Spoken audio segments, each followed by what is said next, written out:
Question ہے کہ مجھے یہ علم نہیں ہے کہ عورت کے جسم سے نکلنے والا مادہ منی کب ہوتا ہے جس کی وجہ سے غسل کرنا واجب ہوتا ہے۔ میں نے کئی بار اس کے بارے میں جاننے کی کوشش کی ہے لیکن مجھے کسی نے تسلی بخش جواب نہیں دیا۔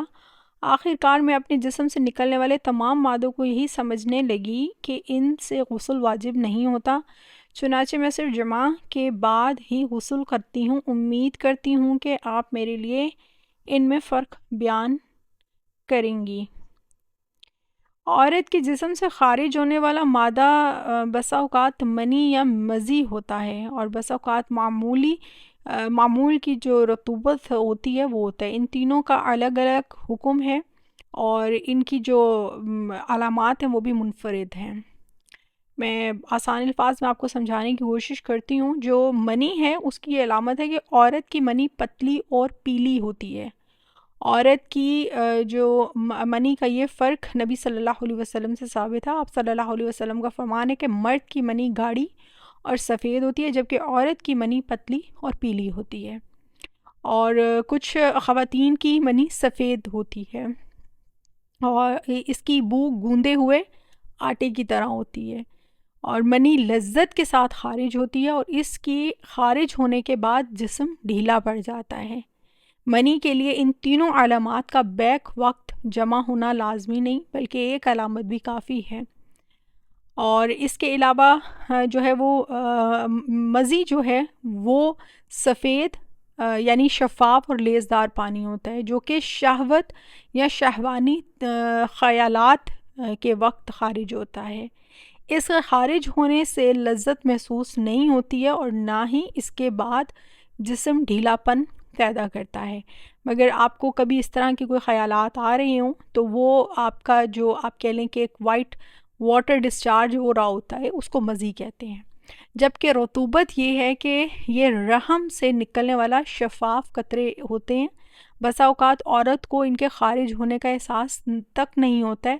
اور ہر خاتون کی جو صورتحال ہے وہ الگ ہوتی ہے۔ منی، مزی اور رطوبت کے جو شرعی حکم ہیں ان کے بارے میں یہ ہے کہ منی جو ہے وہ کپڑے پر اگر لگ جاتی ہے تو اس کو دھونا واجب نہیں ہوتا ہے، تاہم اس کے نکلنے کے بعد غسل کرنا واجب ہوتا ہے۔ منی نیند کی حالت میں خارج ہو یا بیداری کی حالت میں، اس کا سبب چاہے جمع ہو یا احتلام یا کوئی بھی اور سبب ہو، اس سے جو ہے وہ غسل واجب ہو جاتا ہے۔ اور جو مزی ہے وہ نجس ہوتی ہے، جسم کے جس حصے پر لگ جائے تو اسے دھونا واجب ہوتا ہے، البتہ کپڑے کے جس حصے پر مزی لگ جائے تو اس کو پاک کرنے کے لیے پانی کے چھینٹے مارنا کافی ہے۔ مزی کے خارج ہونے سے وضو ٹوٹتا ہے، اس کے خارج ہونے سے جو ہے وہ غسل واجب نہیں ہوتا، اور جو رطوبت ہے وہ اگر ہوئی ہے تو اس کو دھونا، یا کپڑے پر اگر وہ لگی ہے تو کپڑوں کو دھونا ضروری نہیں ہے، اس سے وضو ٹوٹ جاتا ہے۔ البتہ اگر کسی خاتون کی رطوبت جو ہے وہ کنٹینیوسلی ڈسچارج ہو رہی ہے، وہ واٹر ڈسچارج ہو رہا ہے، تو وہ ہر نماز کے لیے جو ہے وہ نیا وضو کرے گی۔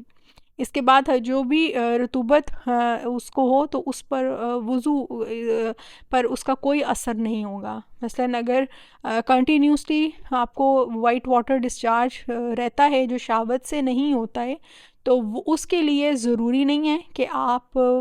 غسل کریں، اس کے لیے غسل واجب نہیں ہوتا، اس کے لیے بس یہ ہے کہ آپ نے ہر نماز کے ساتھ جو ہے وہ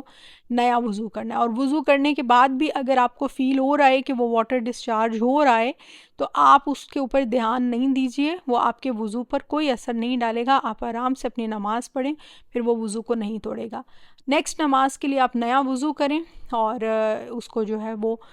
شرمگاہ کو واش کرنے کے بعد، اچھی طرح واش کرنے کے بعد اس کو وضو کر لیں۔ یہ جو کنٹینیوسلی واٹر ڈسچارج ہوتا ہے اس کے لیے جو ہے وہ یہی شرعی حکم ہے۔